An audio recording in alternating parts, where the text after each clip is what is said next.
Hi, Mike here. I'm one of the two RS teachers at TRC, and this video is going to be a short introduction to Edexcel A-Level Religious Studies Unit 4, A Study of Religion. Now, a word of warning before we go any further: if you're watching this video just as a general introduction to A-Level Religious Studies and you're not specifically looking at coming to TRC, then you might find that whatever centre you're looking at attending will cover a different religion in this unit than we do. We cover Islam at TRC, but other centres might do Christianity or Buddhism, and it's worth checking with the centre you're looking at going to what they study in this unit before you watch the rest of this video. Otherwise, you might find that a lot of it is largely pointless. But if you're looking at joining us at TRC, or if you're looking at doing Edexcel A-Level Religious Studies and Islam specifically in general, then this video might be useful for you. Please stick around and check it out. Couple of things before you go any further. If you're looking at reasons to study RS in general, or if you're looking at a breakdown of the way the course is examined, then please check out the video that I'm going to link in the description below from Fran. She also covers the New Testament unit in that video. It's really good. I don't want to step on her toes by saying all the same things she's already said, so I'll just link you to that video instead. If you're looking for the other topic covered in the RS course, the ethics unit, then I'm going to upload another video to this channel shortly that covers the content in that unit. So please check it out. This video is going to focus specifically on Islam. So Islam then is one of three units that you'll cover in RS at TRC: ethics, Islam, and New Testament studies. And accordingly, it makes up one lesson a week and one of your final three exams at the end of the RS course. What that basically means is it's about a third of your final grade. So you can't afford to slack off in one of the units and focus on one of the others, because that's just going to skew your grade massively given they all are weighted equally. So please keep that in mind when you're looking at studying this course. What do we cover in Islam then? Well, in year one, the first topic that we cover is called Religious Beliefs, Values and Teachings. And there we talk about the 6 beliefs, the 6 things that you must believe in order to be a Muslim. Now, some of these things will be things that you've talked about at GCSE if you've done Islam in any amount of detail. But here we're going to go into a lot of depth. We're going to look at some of the reasoning behind these beliefs, some of the Quranic quotes that support these beliefs. We're also going to look at the impact on the way that Muslims live nowadays due to these specific beliefs. Once we've done that, we're going to move on to sources of wisdom and authority. Specifically, we're going to look at the meaning and significance of the life and work of the Prophet Muhammad. So some of the things that he did in his life, some of the things that he said in his life, and the influence that that had on Islam and the way that people live nowadays. In fact, this crosses over a lot into 2.2, the sayings and actions of Muhammad as a basis for Muslim living. But 2.1 is more of an historical study, looking at the key events in his life from an historical basis, whereas 2.2 is more of a sociological study, so what things happened in the life of Muhammad and how do they influence the way that people live today.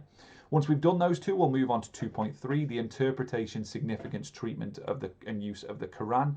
So basically here we're looking at the major holy book in Islam, the Quran, looking at how it's used by Muslims, how it was formed, where it came from, why it's considered to be so significant within the religion. We're also going to do an anthology text here that looks at a particular section of the Quran in a little bit more detail, and you'll have to know that section of the Quran in a fair amount of detail, be able to talk about it, be able to expand on it, and be able to talk about where it fits into the wider context of the religion. In fact, the anthology text is made up of 4 pieces of writing that you need to know a fair amount about. You'll have to do 4 pieces of writing in New Testament and 4 pieces of writing in ethics, respectively. If you want a little bit more information on the anthology unit, please go and check out that video from Fran. She talks about it in the examination section of a video. Moving on, we're going to talk about practices that shape and express religious identity. Specifically, we're going to talk about the central role of the 5 pillars in Islam. Now, if you've done Islam at GCSE or indeed at high school, then you will be aware of what the 5 pillars are. The 5 pillars are the 5 things that Muslims must do in order to show that they are part of the faith. If the 6 beliefs are the things that Muslims must believe, then the 5 pillars are the actions they must carry out.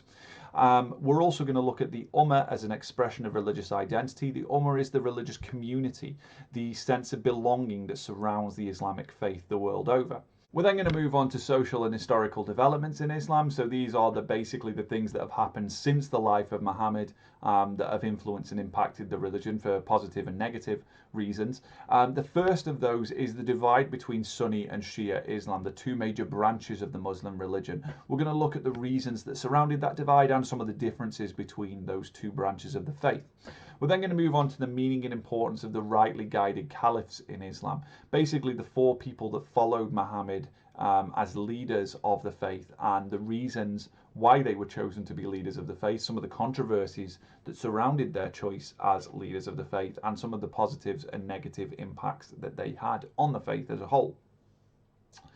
As part of that, we'll also look at what's called the Umayyad and the Abbasid caliphates, the two major groups that followed the rightly guided caliphs in leading Islam, and some of the impact and influence that they had on the faith as well.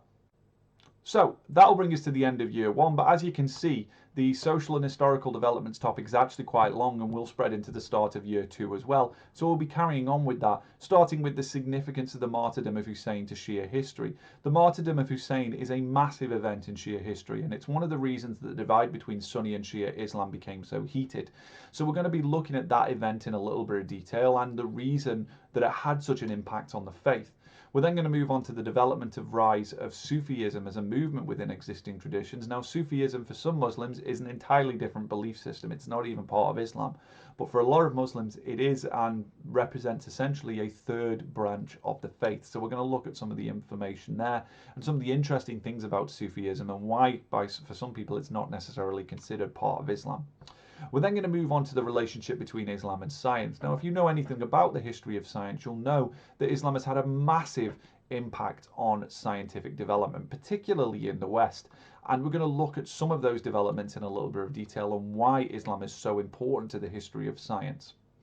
We're then going to move on to topic 5, the work of scholars, specifically the work of scholars talking about jihad. We're going to compare the work of 2 scholars on the topic of jihad, look at their views in a little bit of detail and some of the positives and negatives surrounding their viewpoints as well.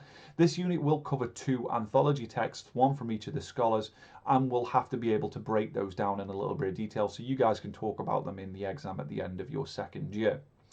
Finally, we're going to move on to religion and society. Religion and society is perhaps the most sociological of the topics within the Islam unit. And here we're going to look at how Islam fits into modern day society. We're going to look at the challenges of multi-faith society. So how Islam fits into cultures and societies where it's not just the only religion there, where people might believe Christianity or Buddhism, or whether they might be atheist, and how Islam deals with that and some of the problems that it might encounter accordingly. We're going to look at gender in Islam, always a heated topic when it comes to this religion. This will include another anthology text here, but we're going to look at some of the good things, some of the major positive impacts that Islam has had on the development of gender throughout time, and in fact some of the criticisms that religion has faced, or the Islam religion has faced specifically when it comes to the topic of gender. Finally, we're going to move on to secularization, so how Islam has dealt with society becoming increasingly non-religious, specifically how Islam has dealt with being a religion in a non-religious Western world, looking at things like immigration and migration, and how challenges in those areas have been met by different traditions within Islam. So that's it. As I said before, if you're looking for reasons to study RS at TRC, or if you're looking for reasons to study RS in general, then please check the video out from Fran in the description below. That'll also include a breakdown of the way the course is examined and the stuff that's covered in the New Testament unit. If you're looking for the ethics unit, then I'll also put a link in the description for that. That's going to be another video that I'll be uploading shortly. But other than that, thanks for listening. This is YouTube, so as always, share, like, follow, comment, turn on the bell notification so you know if I upload any more videos. This channel is going to be basically full of content, or I'm aiming to fill it full of content concerning the RS A-level and some of the philosophy A-level as well. So if you're interested in that stuff, then please stick around and check it out. If you're interested in humanities in general, then please check out Alan History Nerd on YouTube. He's one of the humanities teachers here at TRC. He covers history and politics on that channel, and there are loads and loads of really good videos on there, so please go and check them out. But otherwise, thanks for listening, have a good one, see you soon, bye.